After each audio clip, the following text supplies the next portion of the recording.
Well, I'm here with Jenine Milum, and she's running for House District, what number again? 82. 82, and you're running for the GOP, going against a longtime incumbent. We're here at the Republican Fish Fry here at the Georgia State Fairgrounds, actually in Perry. What are your thoughts, Ms. Milum?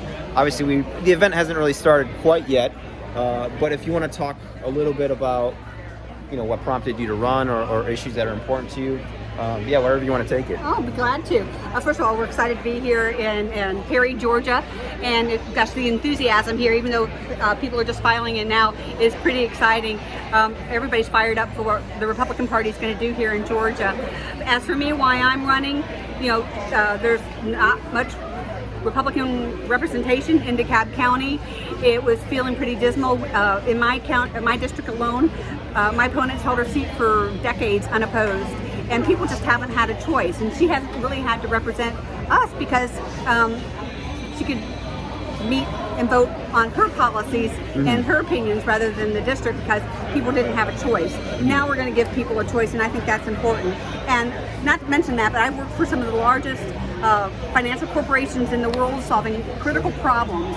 And I have the skills necessary to solve critical problems. And then when you solve one problem, you got to make sure that doesn't cause other problems. And I think that's a skill that a lot of politicians don't have, a lot of our legislators don't have. So I would like to bring that to the table. I'm excited to be here, and I'm thankful to get a chance to talk to you, Addy. Yeah, thank you, Jenine. And you used to be a computer software engineer, right? I am. Yeah. I'm a software engineer. I specialize in consumer fraud, which isn't cyber. It's stopping fraud before it happens. It's understanding people's behaviors and actions so that we can interfere with the with fraud before it happens. There's a lot of data modeling, statistics, and analytics involved with that. Okay, excellent.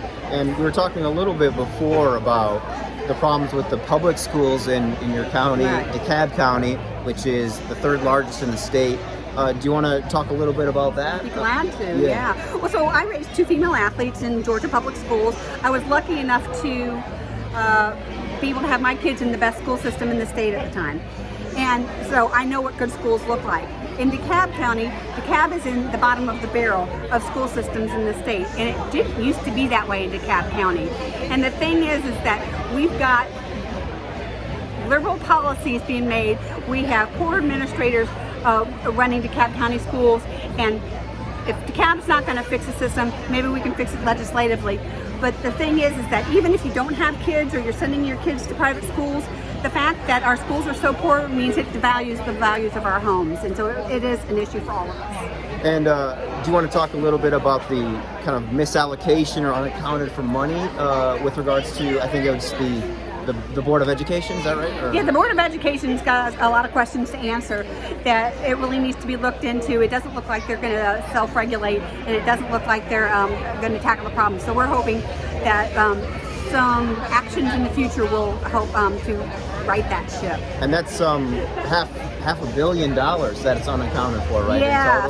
Well, I think it's $250 million. $250 million? Specifically that they can't account for it all. Yeah.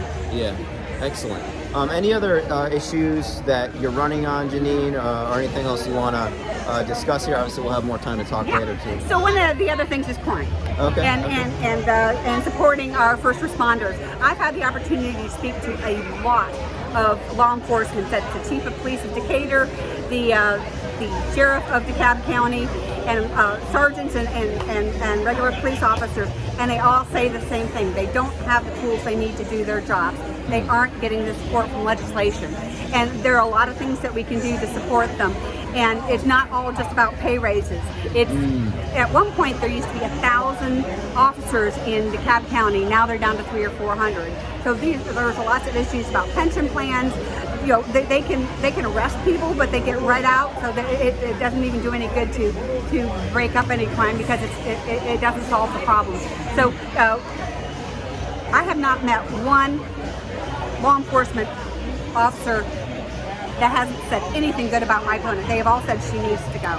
Okay, including, was it the chief, right? Or the sheriff. Oh, the sheriff, sorry. Sheriff Maddox. Okay, wow, great stuff, Jenine. More to come here from the Fish Fry, and we can talk later too, so yeah, thank you, miss. Great talking to you. Likewise. Republican going against a longtime incumbent. You want to talk about the economy a little bit? Yeah, so one of the things I'm actually out talking to people quite a bit, and really the number one thing on their minds is the inflation. And so what can we do at the state level to release that burden on there's only so much a state can do, because obviously the Biden administration is driving a lot of the problems that we have with inflation. But here's a couple of things that are on the plate that we can look at.